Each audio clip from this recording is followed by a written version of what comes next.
Everybody shows you the homeschool planner on the first week of September. Clean pages, color-coded, perfect handwriting. Nobody shows you that same planner in November, 3 weeks crossed out, coffee ring in the corner. That's the real one. Here's what actually makes a paper planner survive the year instead of getting abandoned by October. Let me walk you through the pages I actually use. This is a planner that I made. It's available on my website. It's printable. You can print what pages you actually need to use. You can print out as many as you would like to use and make it customizable for you. How to schedule out the week. It's Monday through Friday because that's what we typically do school and what most people use for the school week. We just schedule out each one of these for my children. So since I only have 2 kids, they use multiple of these boxes for Monday, like 3 for my son, 3 for my daughter, maybe 1 where it's things that we both do or that we all do together.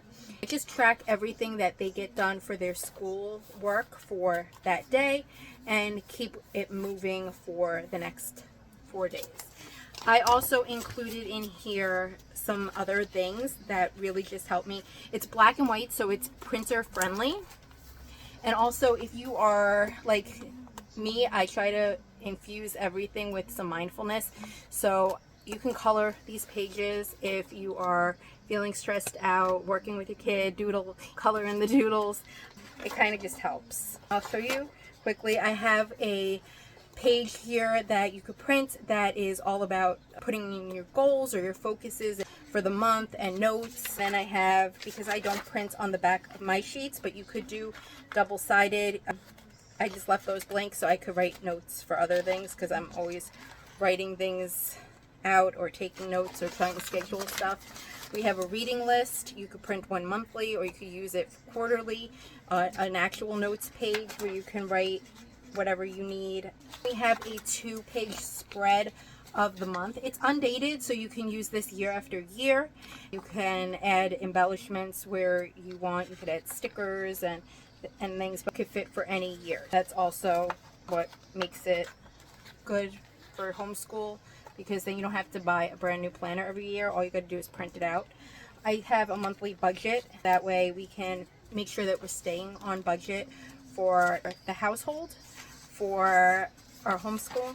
And then we have, again, our weekly spread, a weekly meal plan page, and also weekly check-ins, again, for that mindfulness mental health thing, making sure that I do celebrate the things that go right in our homeschool.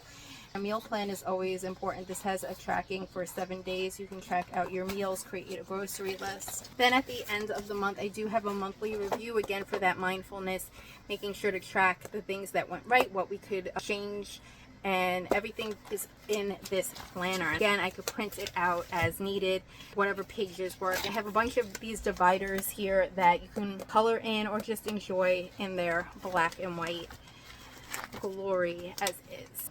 Again, I made this because, one, it is big and blank dates. You can bind it however you want. You could get this printed. You could print it out yourself and get the pages that you need as you want. You could get it spiraled, or you can bind it yourself, or you can do a 3-hole punch, or you can use like I have Happy Planner discs. That's what I used for mine.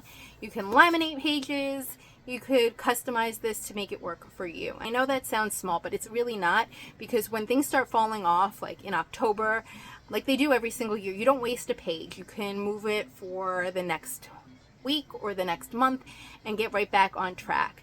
And that really is important, because sometimes once you start missing things or messing up your schedule, we try to ingrain so much flexibility. Once that starts happening and you feel like it's falling apart, it's very easy to just not use the planner anymore. Again, you could start this in August, in January, or in the middle of a random Tuesday in March, whenever you finally get your stuff together.